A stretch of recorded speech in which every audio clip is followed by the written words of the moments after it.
Message to the youth of Kenya, to the politicians of Kenya,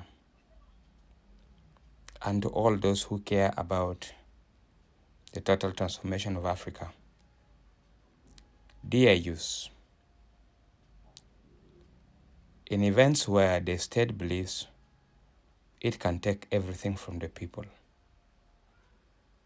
in a scenario where a politician believes because one has majority in parliament, you can pass any law regardless to its impact on the people, it is the civic responsibility of every citizen from all walks of life, from all age groups, to stand up and remind politicians that, look, power belongs to the people, and the people entrusted it to those they believe should govern in accordance with their interests. Any law passed against the interests of a citizen of every nation is not a law, but rather a tool to loot, to oppress, and to demean the values and human rights of the people. GZ has proven in Kenya that government can listen to the people. You have proven that government is not stronger than the people. You have proven that there is power in numbers. You have demonstrated national unity. You have fought for your dignity, pride, and nation. It is easy for government to enact a law, but it is not easy to remove those laws, even if they are bad to the people. You have demonstrated that it is better to prevent government from passing bad laws and enforcing it on the lives of the people without the consent of the people. It is your civic responsibility and a constitutional obligation to assemble peacefully and make your voices heard by those you entrusted with governance. A constitution is a social contract between those who govern and those who are governed. When you entrusted powers to politicians, you didn't entrust them with the powers to oppress you.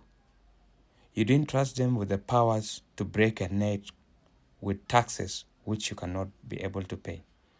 We're still suffering from unemployment. We're still suffering from anger. We're still suffering from climate change. Why would the government bring a law that will totally tie down the progress of the youth? How will young entrepreneurs progress? What you have demonstrated is not only for you in Kenya, but is for all the GZ across Africa. To you, the Kenyan politicians, Kenya has reached a model democracy stage of democratic growth in Africa. Kenya has demonstrated on numerous occasions that even the sitting president can lose an election. Kenya has demonstrated that even a president who wins an election can have the electoral result cancelled if it didn't meet the standards. We had expected out of you to think more matured by avoiding bringing to the floor of parliament unpopular laws. When you go to parliament, when you go to the state house, you have a term limit for which you are to serve. After every 5 years, you have elections. When you presented your manifestos to the people of Kenya, to the people in your constituency, you promised them good things. You didn't tell them, I will impose terrible tariffs on you. I will increase taxes. I will increase the cost of living. I will bring in new taxes. They wouldn't have voted you in. No burden is more heavier to bear than the burden of taxation. However, it is with an understanding that the government needs money to deliver its obligation and mandate to the people. The government needs money for development and services. But it shouldn't be excessive to what people can be able to pay. It should also consider the level of income that an average citizen can earn. There are taxes that cannot be felt by the rich, but can break the necks of the ordinary wananchi in Kenya and elsewhere. All we need to say to you is that youth all across Africa is standing in solidarity with you because you have spoken your voices. However, I as well need to remind you of what has happened in Tunisia, what has happened in Egypt, what has happened in Libya, what has happened in Sudan. Do not burn down your country.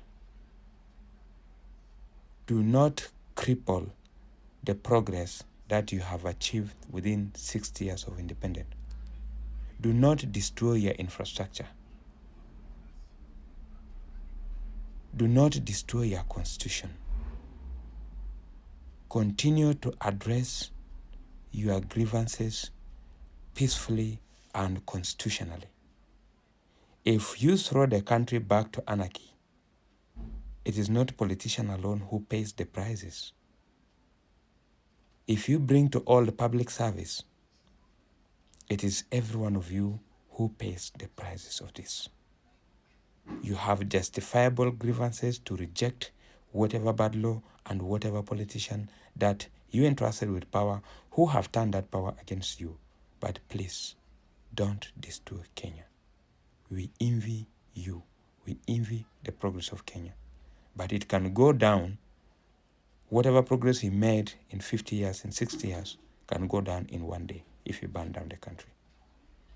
We stand in solidarity with you. We congratulate you. We love you.